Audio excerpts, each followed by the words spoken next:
Hey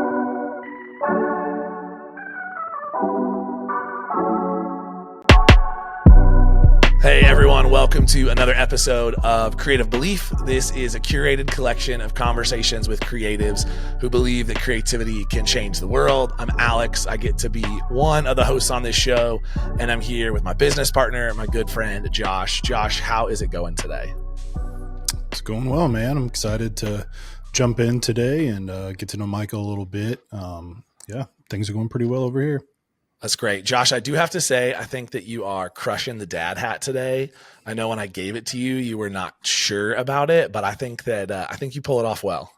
Let me tell you something. I thought I pulled it off well, but my wife did not.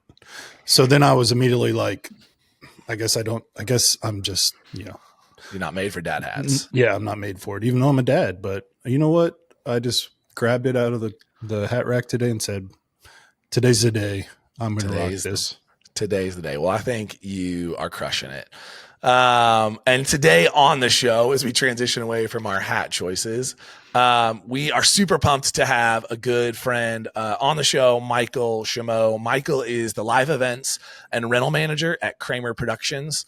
He's also a freelance lighting designer. I've followed Michael. I followed your work for a long time back when I was in the church lighting live production space. Was always super inspired by like the things you created and the way you created. And then we got the chance to work together on an event last summer out in Flagstaff and actually like meet, hang out, spend some time together. And I was blown away by just the amazing talent that you have, but also like you're a really great person, like a really great human. And you added a ton of value to that event. And so, dude, welcome to the show. Thank you, man. I appreciate the kind words, and I'm super excited to be a part of it. Thanks for having me on. For sure. It's going to be a super great conversation. So let's get rolling here today. Tell us a little bit about your backstory. Where did you grow up? How did you get into live production? And then where are you at right now? Yeah, for sure. So I was born in Denver, Colorado, and pretty much as long as I can remember, my dad actually did audio in all of our churches that I was part of. So I immediately grew up in the production world, kind of knew about it. I didn't know what I was growing up around, but I just knew on Sundays, dad runs audio. We moved around a ton because of his job. So went to Colorado, Missouri, Michigan, Arizona. And then Arizona is really where I started to get into production. My dad still did audio. My mom became a tour manager and started touring with some bands and artists. And at the time I was actually homeschooled. So her boss was like, as long as your mom's cool with it, I'm cool with you traveling with her. And so I would do load-ins, load-outs with the crew and would ask them questions, hang out with some of the largest Christian artists in the like CCM world. And then during the show, I would be backstage somewhere, getting my homework done, trying to get it done. Someone would actually let me go out and hang with everyone at the end. So that's awesome. Yeah, it was fun. So that's really where I started to kind of see a different side of it. I always knew audio, I could help load that in. But then as soon as I started to kind of see the lighting side of it was where I was like, okay, hold on. There's something here that's really sticking out to me and I enjoy. And so from there, I really started to go down that path. I started to get really more involved with the shows. And then also at that time, we were going to CCV in Phoenix, Arizona. And that's where I got involved, started volunteering and just trying to learn as much as I could. Yeah. I dove in deep, had some really great mentors there that just poured into me. From there, that led to, I was at one of their other campuses, like the satellite campus. And then from there, they had me come up and do an internship at their broadcast campus. And from there, just led into becoming on staff. And then during COVID, a lot of people left and there's a big shift in the organization there. And I became the lead lighting designer. Was there for 3 years doing that. It was awesome. Loved my time there. Still have relationships with the guys. That's actually where you and I met last year. We got to do their camp at Flagstaff and NAU. So that was a super fun time. And then from there, I actually met a good friend who started a company in 2018, Stephen Kramer, and he wanted me to come out and toured with him for a little bit on the John Chris tour.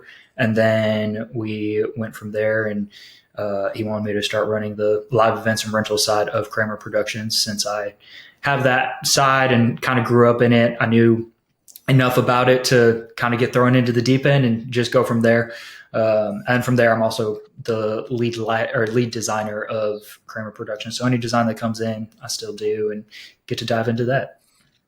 Yeah, dude, that's super fascinating. I didn't realize that like the live production thing was like a whole family thing. Yeah. Like being out on the road as a kid doing load-ins, like, I mean, I'm all for child labor in that situation. Right. Yeah. They're getting it for free for sure, but right. But like also what an awesome like environment to learn in, and just to kind of be around a completely different world than I think most kids, and especially a lot of creatives who ultimately end up in that space get to be in and hang out in. For sure. Yeah. I think it helped really shape kind of where I'm at today, doing the live event side, but then also being able to be in the church. And I think if you can get both of those, it really helps shape the avenue and your career path for being a creative. Yeah, that's so good. When So for you, go, sorry. Josh. No, go. No, I was just going to say, when for you, did it ever feel like you? I guess I'm thinking of this as like a parent kind of, but at the same time, like as a kid, when you were a kid, did it ever feel like, oh, I don't like this isn't anything like I would want to spend my time doing.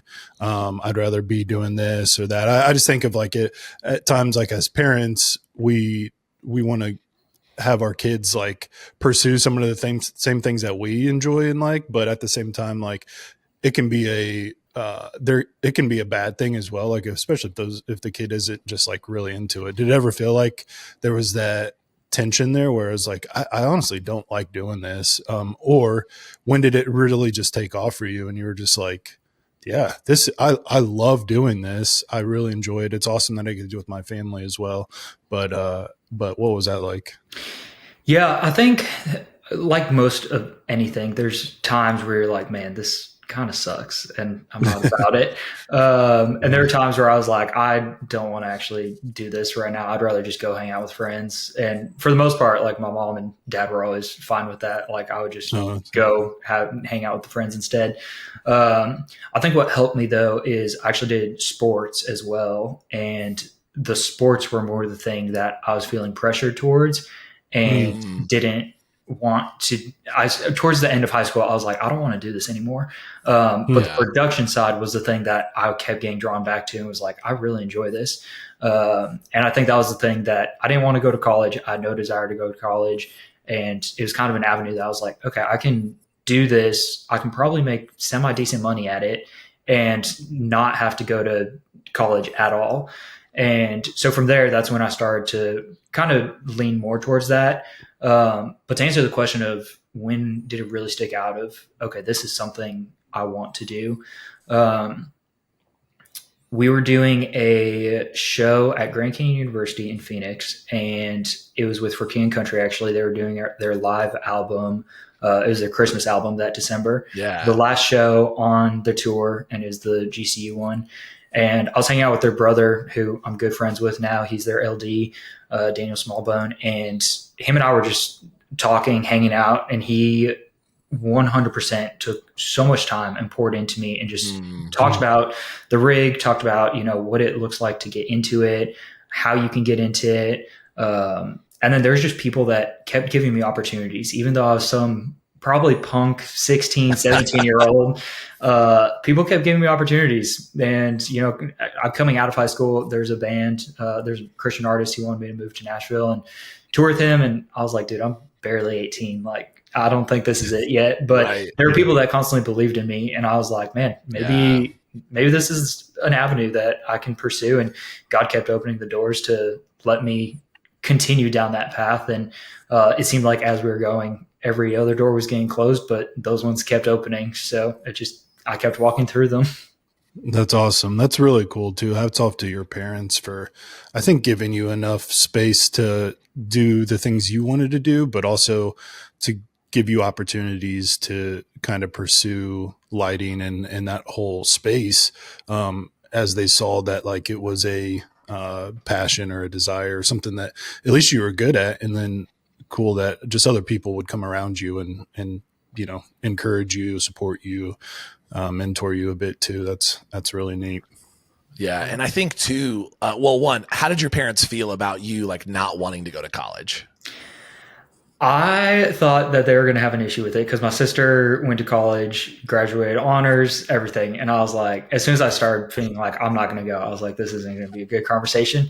And I sat them down, I told them, and they were like, as long as you do something that kind of sets you up for your future and you're going to go and you can take it, they're like, we're good with that. And so with that too, they gave me the space not only to figure out what I want to do, but they also gave me the space to be like, as long as you have some sort of plan, we'll support you as long as you need it. And shortly after I decided not to go to college was actually when I moved up to the broadcast campus of CCV and started interning. And I was like, okay, God is continuing to open those doors. So it felt awesome. At peace the entire time. And they always were super okay with it. Yeah. Dude, that's so good. I mean, that's like, as Josh and I being dads, like, I think that's the thing we want for our kids, right? We want to give them the space to figure that out. I didn't go to college either. I had planned on it last minute, got a job, and was like, I'm going to go make money to do the thing that I'm going to go to college to learn how to do instead of like paying money for that. And my parents were very supportive. They were shocked at first. Then they were very supportive and were like, if you got a plan and like you do something, then like we're all for that. So I think that's what, like, as parents, we hope for our kids and what we want, which is cool. I want to jump back into that piece. Like you've talked about people pouring into you, people giving you opportunities.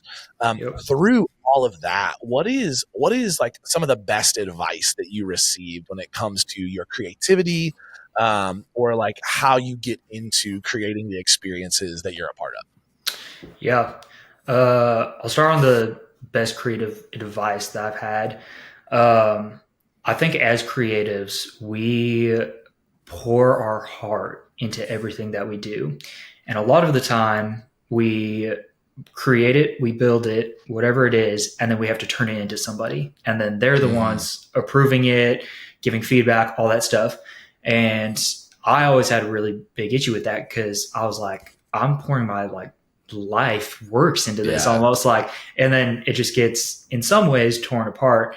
And so honestly, the best piece of advice that I got was when I was probably 19, and it stuck with me ever since. And every single time I create something, no matter what it is, I immediately do this. And it's, you use everything that you can. You pour your heart, your soul, all your creative ability into it. But as soon as you pass it off, you completely detach yourself from it and act like it's not yours at all. And that way you can receive the feedback, you can take it, and then you can go back in and be like, okay, how can I make this better? And so perfect examples are, at CCV when I was there on the weekend, you'd have executives, senior pastor, you'd have elders, leadership, you have cameras, you have like all the things. Every single person has an opinion of what they want to see. And you spend all week leading up to this. You have rehearsals on Saturday. And then we always did like a big talk down afterwards of, okay, what's working, what's not, let's make the changes. And then we get into service. And so sometimes it was like, I have 20 minutes to make all these edits. Let's get it done. And then other times it was like, actually everything looks great. It works great. We're good. So those are times that I really had to, I'm a very emotional person as it is. And I am in touch with my emotions. And so as people give feedback, I had to learn very quickly of, okay, how can I detach myself from this and take the feedback and know that they are seeing something that I'm not, and I'm still going to help facilitate those moments well. So, yeah, I mean, I feel like it is so hard as creatives because we are innately passionate about the things you create. You spend so much time on it. For sure. I think especially from the early stage, when we get involved in something very early, the initial concept, right? Like it is hard, but I think that's a really healthy, I think people probably hear detachment and they're like, well, then you stop pouring into it. And I think it's that I think what you're describing is that appropriate separation Yes. of my personal affiliation and emotion with the thing, not the actual experience that's being created. You're inviting other people into the process to say, tell me what you see. Tell me what could be better. Like, what are your thoughts? Because ultimately they probably have a higher vision of the experience, the goal, especially in that case. And I think Josh and I probably both resonate with that, having worked in churches.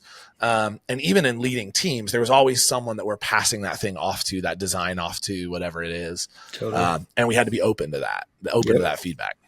Yeah. Yeah. There's a lot of pride, I think, early on that you have to swallow that maybe you didn't even realize, I think, was there until you started to receive a lot of that feedback and, those things. Cause you tell yourself, well, I was a graphic designer at a church, and it's like, I'm the one that's the designer here. Like you don't really know those things that are actually, good. But at the same time, like you're so right. Like you have to be willing to invite others in and understand, like, even in those moments, I remember like looking back and getting feedback and criticism, and then realizing like, actually they're right. They're actually right here. And I do, like that's great, because the end product now becomes even better. Yep. And when you invite that in and you can hear it and you can receive it, and not, though the art and the things that you create can feel so personal, so often the feedback feels personal, but it's most of the time it's not. And I think that's kind of where you have to like really understand that balance there. Yeah. Well, sure. I feel like, Michael, you probably feel that now, even in your world as like designing for clients, right? Like a client comes to you and they've got vision, they've got a thing they want. And you're like, technically and artistically, this is how I would design the lighting rig, this whole thing. Yeah. And they come back and they're like, I'd move every single thing that you did. I want this here. And you're like, that is the dumbest thing I've ever heard. Yeah. Why? Yep. And so then you have to deal with that. You have to like figure out how to have that creative collaboration between someone who has a vision and you as the technical, artistic professional who's executing that vision. For sure. Yeah. I think that's something that we navigate a lot is, most churches that we work with are, they have a production director or some sort of creative director that we're working with. Other times it's just an executive that's on their team that doesn't necessarily understand what all goes into it. And so it's trying to find that line of, hey, we want to support you. We want to help you.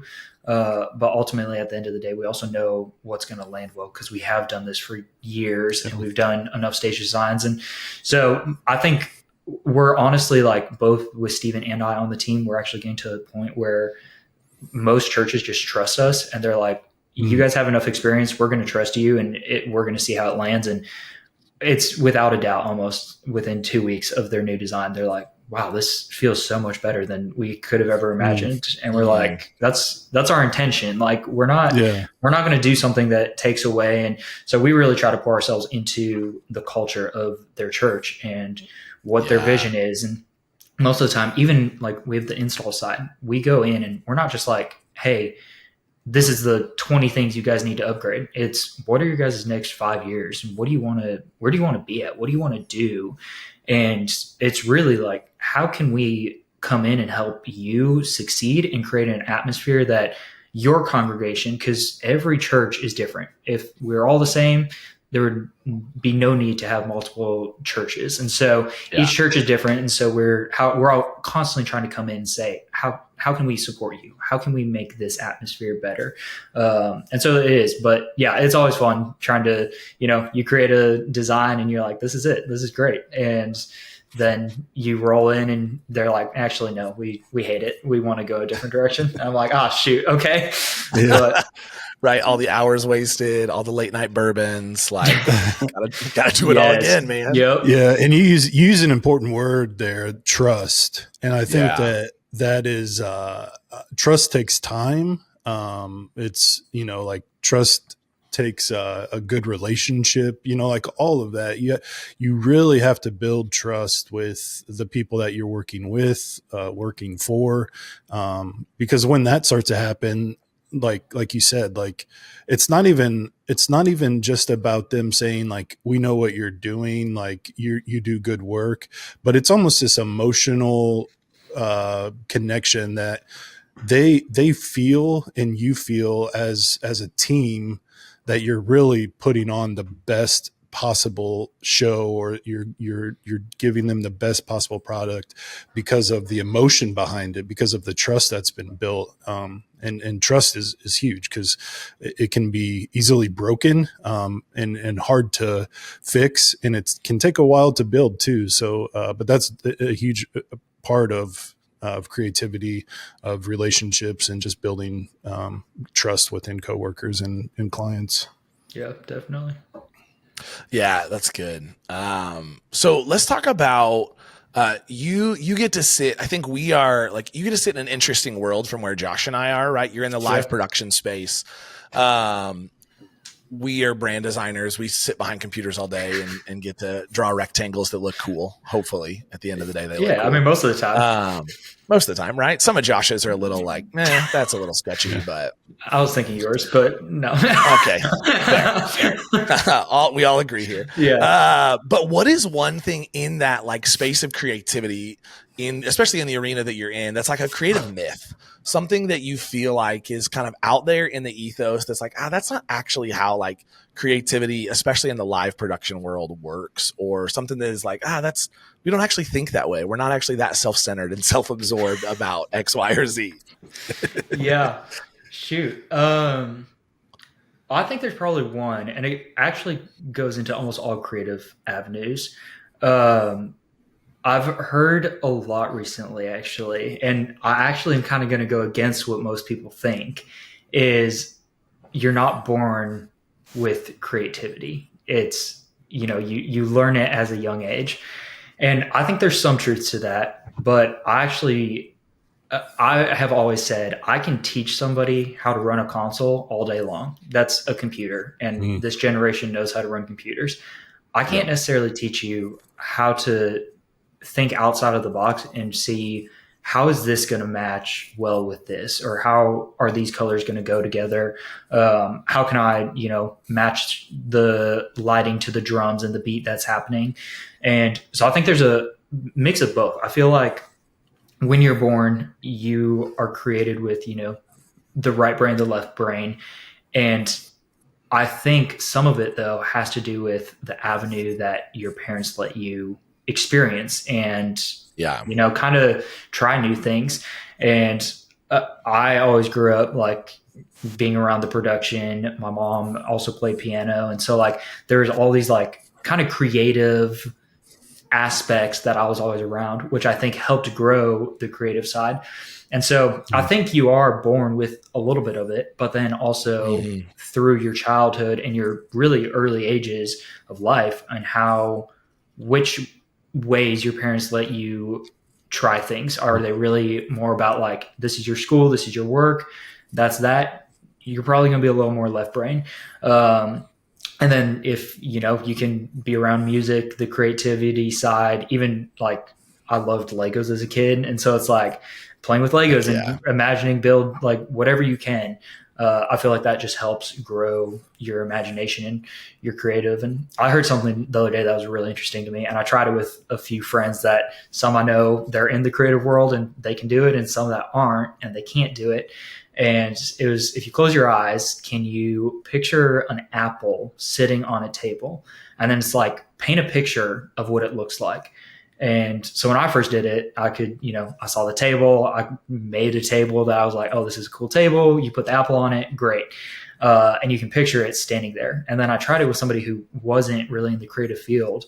And they're like, I just see black. Like I get what you're trying to get at, but they're like, I literally can't imagine the apple sitting on the table. And I think that just goes back to, how much were you trying to pour into that at an early age? And obviously that's not everyone's priority. And that's why we have, really smart mathematicians, doctors, lawyers. Like, we don't need them to be as creative as we are. And so I think that's just a fun one that's kind of been on my mind recently. Yeah. Yeah, that's super interesting. I think so much of it, like you said, is that like nature nurture conversation, right? Like the environment that influenced us, the family that we grew up in, the things that we chose to experience. I definitely think it speaks to, some people would say they're not super creative, right? Some people may say like, I just see black. But then you talk to them about like being a doctor, and you talk to them about the surgery that they're doing, and like they're trying this new technique. And like, that's wildly creative. And I should never be allowed to do that, right? Like, I want you to try that creativity in that field. I want you to like practice that and get to know that and like do this life-saving surgery. Totally. I don't need to be the one doing that, but I can go help a brand establish who they are and create the ethos of their culture. Yep. I think you could also be the one that they practice the surgery on. I could. That's true. It could be. Yeah. I feel like there's creativity in every aspect of life that we do. And it's just what each one is different. And what does it look like? And I think that's, I mean, even saying the lawyer, like they're probably going to come, go about your case in a different manner because they know the wormholes and ins and outs of the law that you and I don't. And so it's like, okay, how can we get creative on getting you out of the situation or whatever? So I feel like everyone has it. It's just, is it they're being creative in how they do their job, or is it, they're making squares or they're putting lighting looks together, stuff like that. So. Yeah. And I would say too, like, I like looking at my own story growing up, I was like really into sports and I was pretty good athletically. So I got pushed into playing sports a lot, but I always loved art and I always loved drawing and just really cool images and like just different things. But I always felt like I had this like identity crisis because they couldn't blend. Like I had all my friends that were on the sports teams, and like I was just kind of this dumb jock, still kind of am a dumb jock, but still at the same time, like it didn't come until later in life where that creative spark was just like lit in me. I started to have people say like, oh, you kind of have an eye for this, or like, and I was like, really? I've kind of always felt that way, but a lot of the areas that I was being drawn to or pushed to, whether intentional or unintentionally as a child, like, we're kind of out of the realm or the world of creativity, of art. And it wasn't until I started to show people some of the things I was doing, or people would invite me to give my opinion on things, that I realized like, oh, there's this can work and there's something here. And that kind of set me on kind of a different path moving forward. Once I realized I'm not going to actually have a career in sports, so why am I wasting so much time on this? Yep, I get that one. Oh yeah, sports and I love watching them. I love participating in like fandom. I am not an athletic human being in any way, shape, or form.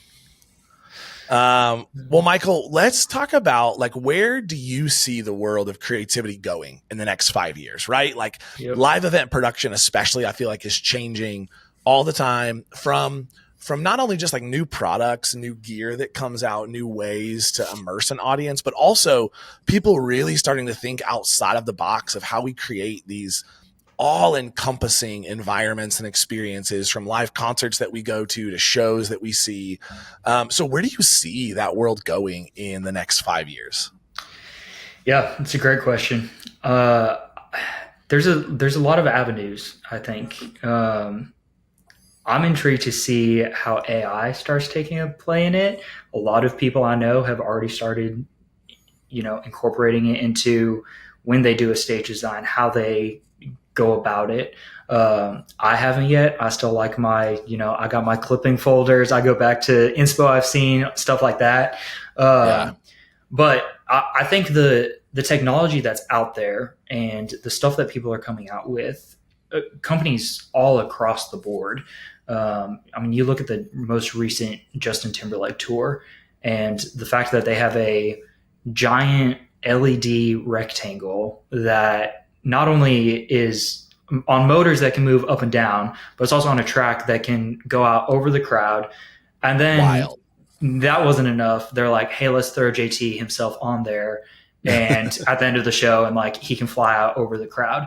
And so I think, the way that technology is going, it's the possibilities are truly endless. Like if you can imagine it and you have the budget for it, you can do it. And there's the companies out there that you can go to help create that.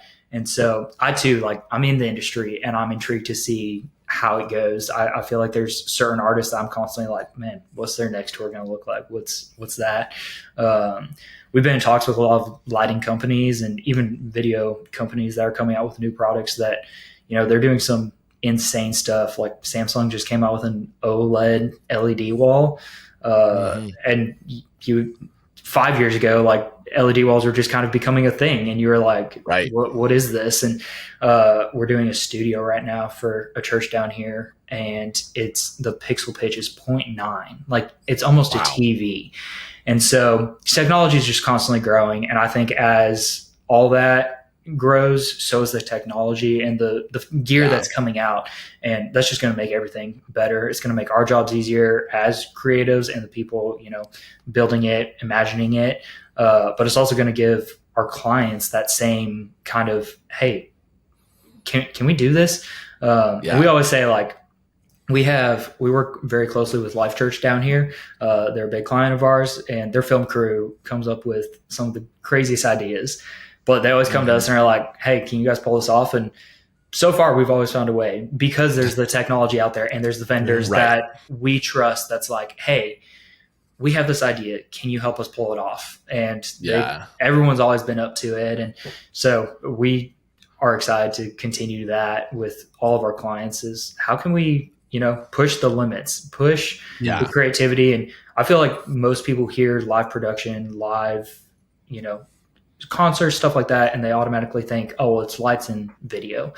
And it's like, you can truly make an experience memorable for somebody. And ultimately, in my opinion, that's the number one thing when it comes to that, is we can throw up all this gear all day long, but are we creating a moment, whether that's in church, whether that's in a concert, or even a corporate show that we're doing? Are we creating the atmosphere that is needed for that specific event that people can walk into? And if it's church, they feel like they can worship, they can let their walls down.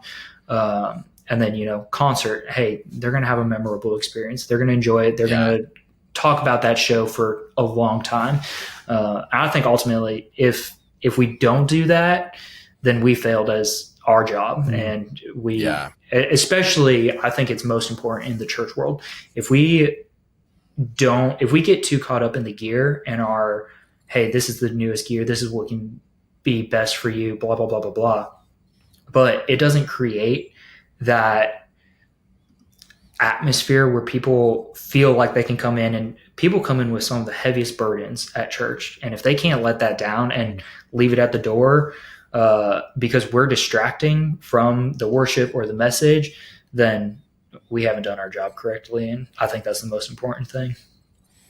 Yeah, that's really good. That kind of reminds me of, like, it's almost like live, like just from a viewer or a person coming in the doors. Like, so many events now just feel like they're trying to be immersive, and technology is just allowing that to happen in just like these unfathomable ways at times. And like you said, with the Timberlake concert, like that stuff's just wild. Like, who would have thought, 3-5 years ago, even that, like, that would even be a possibility? It was like, that's just pretty crazy. So Michael, this has been a great conversation.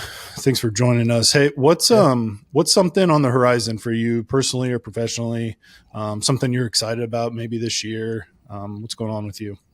Our crew's up to a lot of fun stuff. We got a design right now that we're doing in Texas. That should be pretty fun. It's at a church down there, One Community. We're installing that the week before Easter. So definitely excited for that. And then we're in talks with a couple other churches, one in Tulsa right now.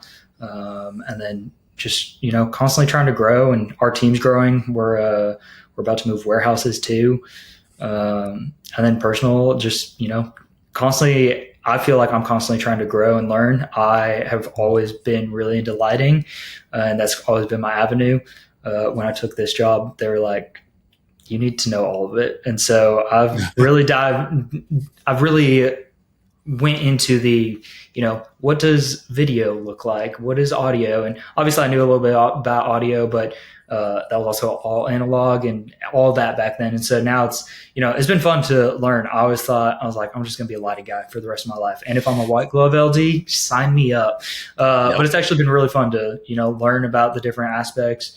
My best friend is like a video nerd and goes way in depth, way more than I'll ever need, but constantly just trying to grow my craft and what I know. And I feel like if you're stagnating, not growing, then you're probably going to get pushed out, especially by the younger generation coming along. They're smart and they know what they're doing, man. And all of them are iPad kids, so they've had access way longer than we have. So I feel like I'm just constantly trying to grow to make sure I'm staying fresh and keeping up with the industry and what's happening.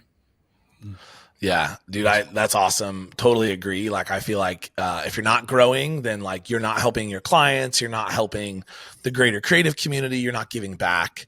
And I feel like it's a disservice to us, like personally, and also to the people that we get to serve in whatever creative realms that we're in. Sure. So I love to hear that. Yeah, Michael, thanks for you guys. Oh yeah, I'm intrigued. I think from the studio perspective, starting this company like midway through last year, I think it's really just like growing that, right? Like we've kind of proved viability. We're over 6 months in. And so we've kind of proved that like, okay, we can do this. We can run a business. It can support, right, my family primarily as like an income. And that's exciting. So I think it's just like, how do we scale? We just brought on a project manager. Like, how do we continue to scale this business and make it this thing that like we really get to do the work that we want to do?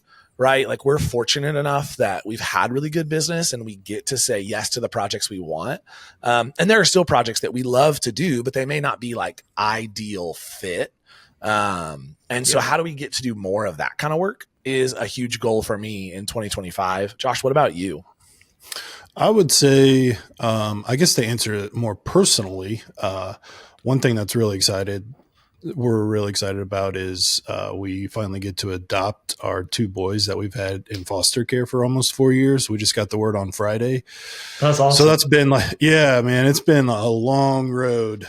So that's just like a personal thing that goes beyond, work or anything professionally. I think too, just this, I've been trying to refocus professionally on growing, just like, I feel like in a lot of areas that sometimes the kind of like what you were saying, but like the technology can almost like surpass you and you're playing catch up at times because you're trying to continue to go about things the right way or the way that you've always done them. And I think that like, I'm kind of at a place where I'm like, I need to really dive in a little more on some of these and maybe learn different techniques. I'm constantly like now, even on LinkedIn or Instagram, there's like all these little videos that are just short reels that are tips on things that I'm like, I didn't even know what that was. So like, this is super great. So I'm like, I'm constantly saving these things now and going back and like, going through them a little bit, trying to learn a little more about AI and how it can help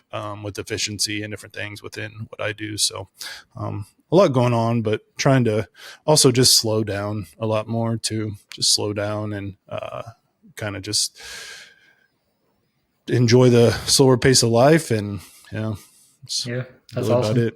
Well, congrats on your book. That's super awesome. Yeah. Thank you. Appreciate that.